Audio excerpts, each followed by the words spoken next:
Hey Biscuits. So what does the day in life of a digital nomad on the road, van life, RV life, right? What does living on the road look like a day in the life? And I thought this would be fun to share because I'm always curious, how do other digital nomads schedule their time when they have kids, right? So these are kind of the ways that we go through our day and just make it easy and nice so we actually have a fun time on the road. So we wake up, we do a family cuddle. I call it the debrief in the morning. We're like, oh, what were your dreams about? And then what do we want to do in the day? And I don't mean actual, maybe necessary activities, but like what are feelings we want to feel today? A food we want to eat. How do we want the day to kind of feel and be and go like? And that's been a really helpful way to make everybody feel connected. And we also do this at home. So it's part of bringing that home routine to home on the road kind of routine. So then I'm going to check messages, emails, alerts. I'll probably post on Instagram while I'm making the kiddos breakfast and myself breakfast. I kind of try to multitask in that window when they're like getting up and being vaguely entertained by, jabbing a fork into the side of the van or something, like whatever it takes, the RV, but yeah. And that's kind of our morning routine. Then the littlest one goes down for her nap. And that varies then, she tends to nap trap me, so she wants to contact nap. And for us then, my son can go off and do his stuff in the other side of the RV, or he can come hang out with us. We can watch a movie, we can work on homeschool books. I can try to get a little bit of work done. I tend to be really tired in the morning, so sometimes I'll take like a little 5-minute, 10-minute snooze while she's napping. And just kind of see how the day plays out. Okay, then after nap time we do either filming content, we do adventure time. We really look at that chunk of time during the day of what can it be like. And that's really flexible. Like sometimes I have to set an alarm and film content, at dawn for dawn light, right? So then that means post nap, we're just gonna have free playtime, right? So it really depends with a lot of flexibility what our day in the life is going to be like. Then late afternoon tea time, we try to have downtime, mellow time, crafting, Play-Doh time, another nap for littlest one. Just some mellow time. Let's bring down the vibes. We've been up for a long time. We've been doing lots of fun stuff. Let's keep it mellow. It's also a great time of day then to book it and drive to the next destination because the littlest one will be tired. My 8-year-old can then color in a coloring book, play with Play-Doh, play with slime. Don't put slime in your RV or van, you're gonna regret it. Heads up. Magnet blocks, that kind of thing. And then you have a couple hours to drive and get to your next destination of adventure. Why does it mention the theme song? Because adventure is fabulous. I think that's one of the best things about van life, RV life, is getting to have all these fun adventures without having to like fly there, come back home, routine is disrupted, fly there, come back home, it's just your routine is to go adventure. And that's where you go see beautiful things.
And then in the evenings, we'll get to our destination or we'll already be there. We tend to RV with a family friend, and they like to go to a new place every day. I'm more of a, I like to be in a place for a couple days, but it really depends on the length of how long we're going to be on the road.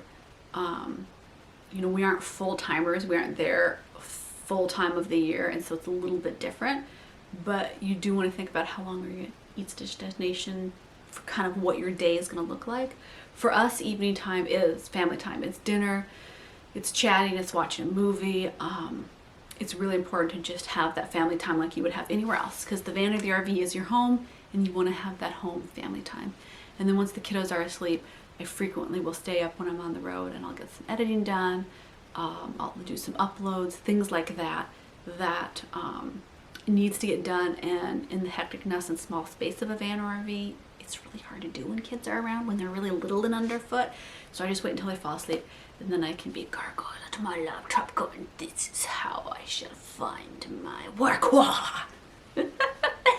I always joke that I am a gargoyle in a cave, because that's what I look like. You know, I'm there over my laptop's going, what should I do? How should I edit this? What monstrous ideas will I come up with? But that's kind of what our day in the life looks like. And it's good to vary. Like, again, I feel like life on the road, you've got to be more flexible than if you're stationary, right? Because there's just more things that can happen and changes to routine that you just gotta roll with. So there's no hard and fast rules for what a day in the life looks like when we're on the road. Can I say it's changed so much? I started digital nomading in an RV well before I had my son. And I remember, yes, oh my goodness, I started around the time I was in a online MBA program. Yes. So I still have to finish my MBA program at Edinburgh. Eventually I will. I love you, Scotland. Thank you for having a way for international students to attend. Great program. Amazing. Some of the best education I've ever gotten. And then I had my son and went, oh, my brain cannot handle all of these things while trying to work to support it. But I remember having time to like read my homework books, write my essays for the MBA while I was on the road. Like, I could just decide, oh, I need to go here and do this work project, because at the time I was doing my blog, and I was just kind of, I hadn't even started out when I started RV life on the road. I hadn't even started my YouTube channel. I just had my blog, and I was working so hard to try and, like, you know, get it going, get it working. Yeah, wow, what a difference that is to now with on the road life with two little kids, with a 1.5-year-old and almost 8-year-old. Wow, yeah, life looks different. That's why I say it's great to follow these single van life people, but I really enjoy seeing RV or van life on the road nomads who have multiple kids, because it makes such a difference to what your routines look like, what you can and can't do. It's a huge difference in my opinion. So it's nice to get to chat with others who are kind of in the same season of life where we're figuring out, you know, what's this on the road business gonna look like for a family of nomads? Is it something we're gonna stick with, you know, or is it something that we try out and we say, oh, you know what, that didn't work for us? And I think that's really important as a digital nomad, to be less egotistical and to be able to say that style did not work for us as a family, and then to reapproach it at a different season in your life. I think you got, yeah, flexibility. That was me being flexible with yoga. Chihuahua. To visually interpret emotional flexibility. Yeah. Oh, deep. You're like, oh, Rose, your YouTube channel is so deep. I know, as deep as zip bonds. That's not very deep. Okay, biscuits. I'm gonna see you over on Instagram. Okay, biscuits. I'll see you in the next video. Internet hugs.